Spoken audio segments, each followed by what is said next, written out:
Hello, in this graph, I'm looking at an ellipse, and notice that an ellipse is centered at the origin and that it has a major axis at our x-axis, right? Like because the A is 5 and the B is 3. So we see that the minor axis is along here.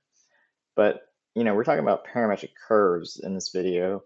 And here I already have the parameterization of the ellipse, for example. So we have that this graph is already parameterized. And let's look at this because you can kind of see like a little line right there, right? Okay. So what I have here is, let's see what happens when I click play. Okay, so see like how the graph of the equation, it's moving along the ellipse. And notice that it has these 2 points right there. Well, we understand that these 2 points right here are actually the focus, and how this graph traces out from start to finish. That's actually the idea behind what an ellipse is. You have 2 fixed points that define the focus, and we're moving relative to our curve that has a major axis of 5 units left and right, and then it has a minor axis of 3 units from up to down. And this is kind of interesting, in either case, because it's using that specific definition for the ellipse as mentioned. But the idea behind this, though, is, well, how do I know how to find the parameterization of any ellipse for that matter? What's stopping us from saying, well, what if we were to have a different axes, if that makes sense? So in this equation, if you're able to look at this equation on the left-hand side, you can see that I already defined it in actuality. And that's kind of interesting, actually, like when you can define it from scratch, or if you have an ellipse with a major axis, can we truly define it, in that sense, as well as the orientation, for example.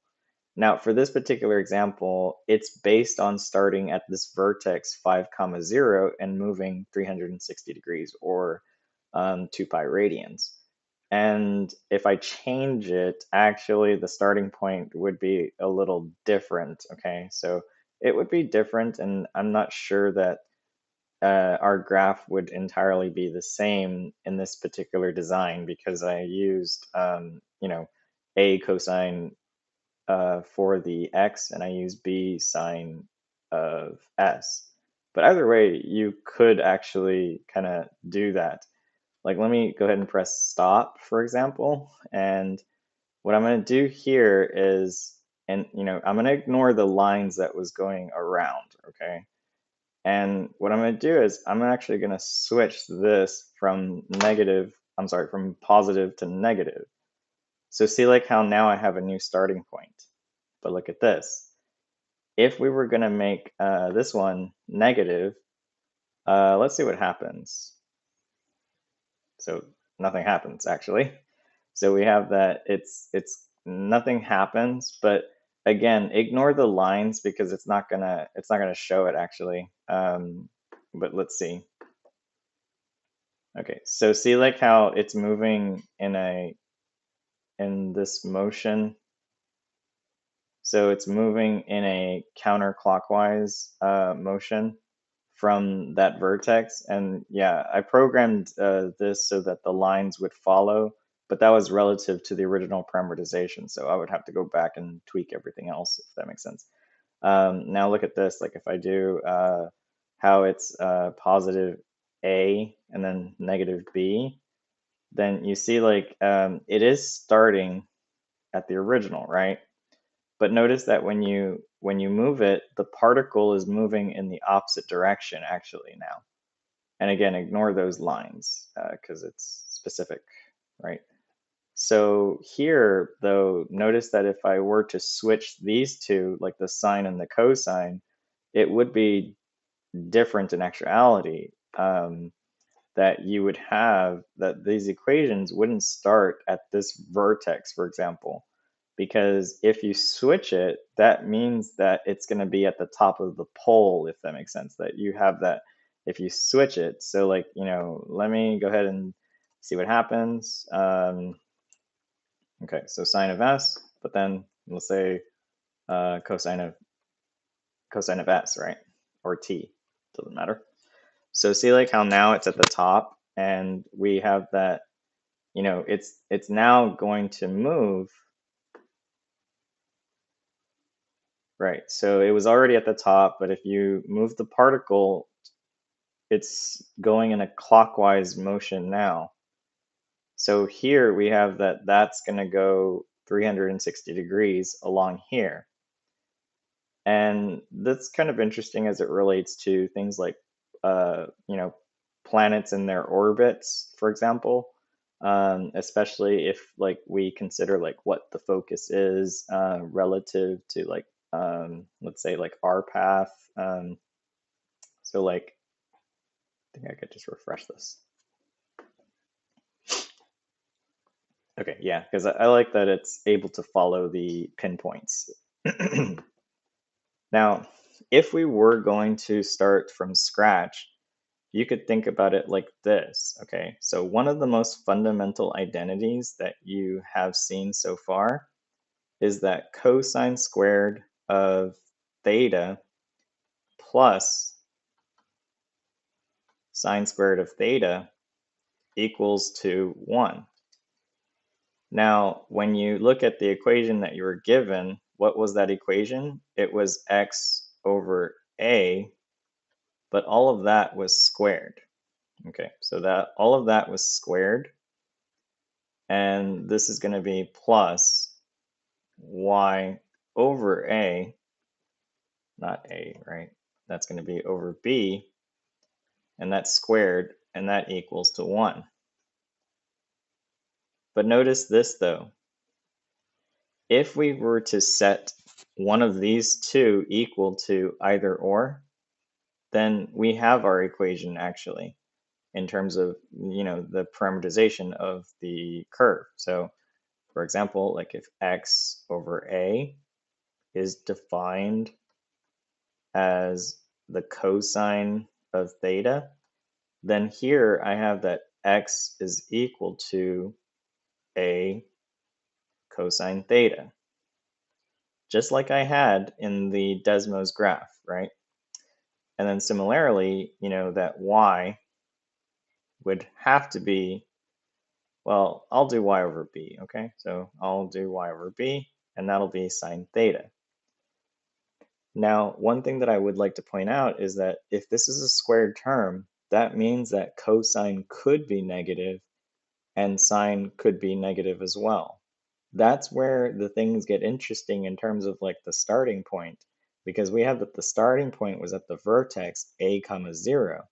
But if it was negative, then it would be at the opposite side, 180 degrees on the other side.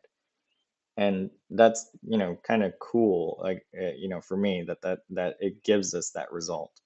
So here we have that y equals to b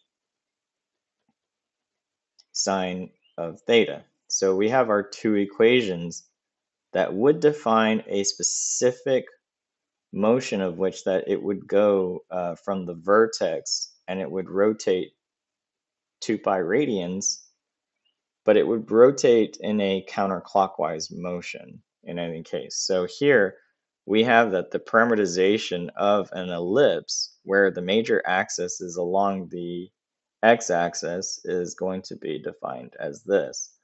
Now, of course, if we switch it around, does it really matter? Not really, actually, because if you switch it around, like the a and the b, then in that case, now the y could be, a cosine of theta, and then the x could be b sine of theta if it was a different ellipse, okay? And in that case, I would have to reprogram my Desmos graph in order to be able to do that, for example.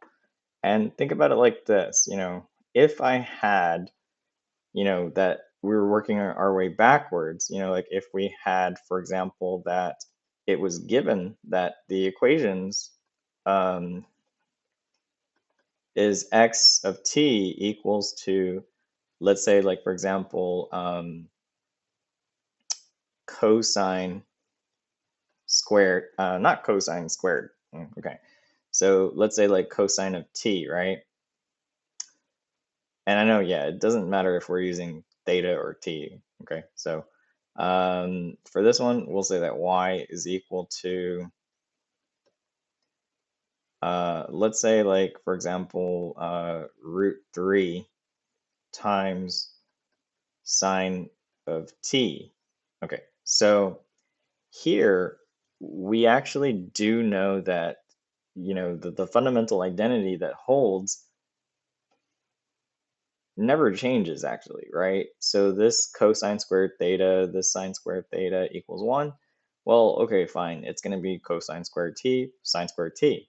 Okay, so in that case, that would imply that you have that's going to be x squared, because you're inputting cosine t squared. And then for this one, that's going to be plus y over root 3, but root 3 is going to get squared, so that's going to be 3, and that's going to be squared. And this equals to, well, 1, right? Because of the fact that it's equal to 1. So here we have an equation of an ellipse, but notice that the major axis is along the y-axis. And notice that your vertices are at plus or minus root 3, and that you have that your co-vertices are at plus or minus 1 in this case.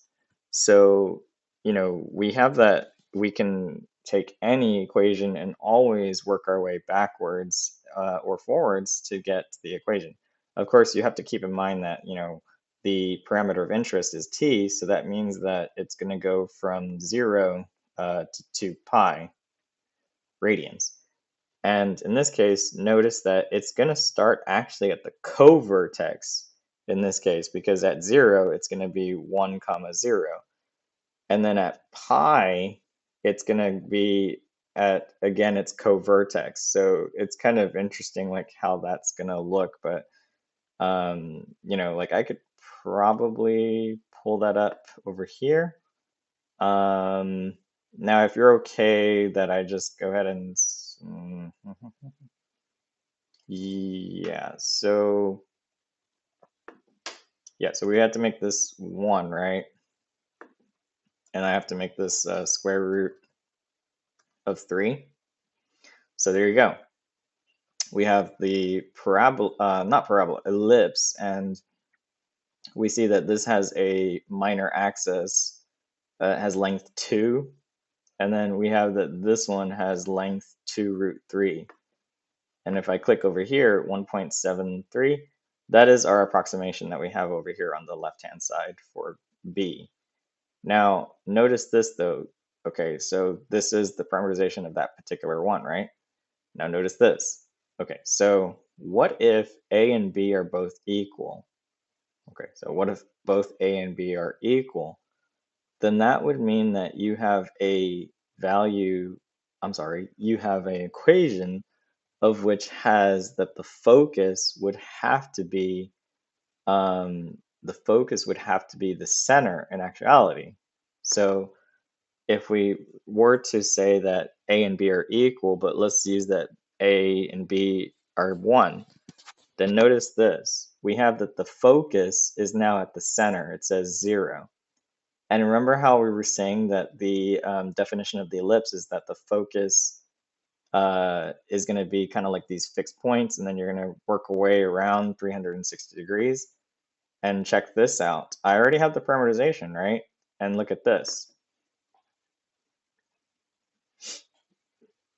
Now, what you're seeing is actually not only an application of parametric equations, but you're also seeing what is known as the unit circle, actually, here, where S is the radian measure that gets input, and then we have that, each of those coordinates represents the cosine and the sine. that's precisely what's on the unit circle that you have, no matter what copy you're using, you know. But notice that it's giving you the approximations, right? So like if you wanted to use your I guess calculator or whichever the case is, like look at this. Okay, so I'm gonna put in pi divided by 3 because that's the one where the cosine is 1/2, and this is gonna be root 3 over 2, right? But it doesn't show that in any case. But look at this. If I change it to pi over 6, it's giving me root 3 over 2 for cosine, and then it's giving me 1/2. But notice this though, if we were to, let's say, for example, make it 5 pi over 6. Okay, so now we see that it's giving us the exact values of the trigonometric functions at any point, really. And the interesting thing about this, though, is that look at this. If I want to do a degree measure, which is unknown, then in that case, we can just do pi over 12. And look at this. It's giving us actually the value of cosine and sine. And we can find that by using the half angle formula or even the sum difference formulas for either cosine, sine, respectively. And those would match up, right? But either way, this is kind of neat because it has that, if I rotate the value, uh, oops, if I rotate the value of the theta, it should be a 1. That should be a 1. Then see like how the linear motion, let me see what this is. Yeah. Okay. So the linear motion shows that, yeah, it's going in 360 degrees. And in any case, that's it's kind of nice because if this was like a drone, then we know that that drone can move 360 degrees relative to whatever radius it was given. Or your vacuum cleaner, right? Your vacuum cleaner knows where it started from and it's going to sweep across or around in any case. So we have that the applications of parametric equations similarly can be used whether the path is elliptical or circular in any case.